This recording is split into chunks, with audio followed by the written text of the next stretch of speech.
जय हिंद। आप देख रहे हैं वतन समाचार और मैं हूं मोहम्मद अहमद। पिछले लगभग 3 दशक से भी ज्यादा समय से सद्भावना के क्षेत्र में बड़ा काम करने वाली ऑल इंडिया कौमी तंजीम, जिसका नेतृत्व कांग्रेस पार्टी के दिग्गज नेता, देश के जाने माने समाज सेवी, फ्रीडम फाइटर फैमिली से आने वाले, देश की स्वतंत्रता संग्राम मूवमेंट में जिनके परिवार ने बड़ा योगदान दिया, तारिक अनवर, अब वो पिछले 5-7 सालों से नफरत छोड़ो भारत जोड़ो अभियान के तहत काम कर रहे हैं और देश के अलग अलग क्षेत्रों में घूम करके लोगों से अपील कर रहे हैं कि वो नफरत के खिलाफ काम करें, मोहब्बत के प्रचार प्रसार के लिए काम करें। वो गांधी जी की विरासत को, मौलाना अबुल कलाम आज़ाद की विरासत को, पंडित जवाहरलाल नेहरू और सरदार पटेल की विरासत को, रफ़ी अहमद किदवई और वीर अब्दुल हमीद की विरासत को और डॉक्टर APJ अब्दुल कलाम जैसे सपूतों की विरासत को, बिस्मिल और त्यागी जैसे लोगों की विरासत को संभालने के लिए आगे आए।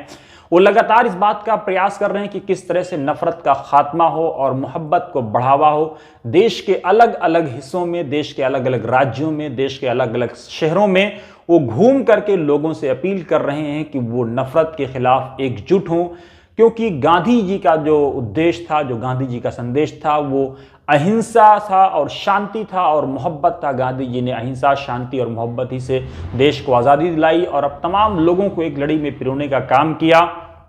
इसी कड़ी में बेंगलुरु में एक बड़ा प्रोग्राम का आयोजन किया गया, जो प्रोग्राम ऑल इंडिया कौमी तंजीम कर्नाटका की तरफ से किया गया। कर्नाटका के कौमी तंजीम के अध्यक्ष सईद अहमद समेत उनके तमाम साथियों ने इसमें हिस्सा लिया और प्रोग्राम की अध्यक्षता तारिक अनवर ने की। आइए देखते हैं इस मौके पर किसने क्या कुछ कहा। पेश है आपके लिए ये रिपोर्ट। देखिए, ऑल इंडिया कौमी तंजीम पहले से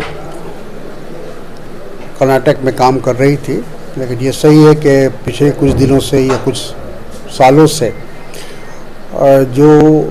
जिस तेज़ी के साथ या जिस गति के साथ काम होना चाहिए था वो नहीं हो रहा था, और इसीलिए अब सईद अहमद साहब को ऑल इंडिया कौमी तंजीम ने ये जिम्मेदारी दी है कि वो कर्नाटक में फिर से एक बार कौमी तंजीम को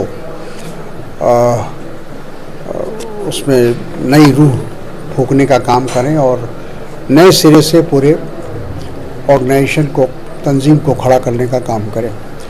आज उसी सिलसिले में एक नशिस्त उन्होंने बुलाई थी, जिसमें कर्नाटक के अलग अलग ज़िलों से लोग आए थे और वो बहुत सारे लोग जो पहले से कौमी तंजीम से जुड़े थे और उसके अलावा भी कुछ नए लोग भी आज उस पर शामिल हुए हैं। और हमने ये गुजारिश की है उन लोगों से कि हर ज़िले में और ज़िले के बाद तालुका में, उससे भी नीचे जितने भी लोग हैं उनको जोड़ने का काम करें।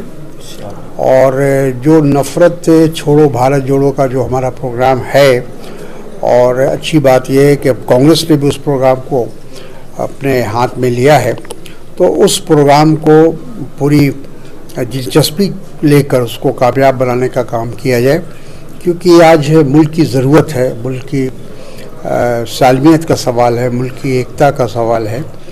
और जिस तरह का माहौल बिगाड़ने की कोशिश हो रही है एक ख़ास जमात के ज़रिए, और जिसको कह सकते हैं कि फ़िरक़ा परस्ती का जहर पूरे समाज में घोलने की कोशिश हो रही है, ये बहुत ही ख़तरनाक है हमारे मुल्क के सालमियत के लिए। आज मुल्क के सामने बहुत सारे मसाइल हैं, गरीबी है, बेरोज़गारी है, महंगाई है, तालीम का मसला है, सेहत का मसला है, बहुत सारे मसले हैं। सर, क्योंकि रियासत को उजागर करने का क्या मतलब? नहीं, ये पहले से काम कर रही है। तो ऑल इंडिया तंजीम है, ये एक सोशल ऑर्गेनाइजेशन है और सोशल हारमोनी के लिए हम काम करते हैं और सालों भर काम करते हैं।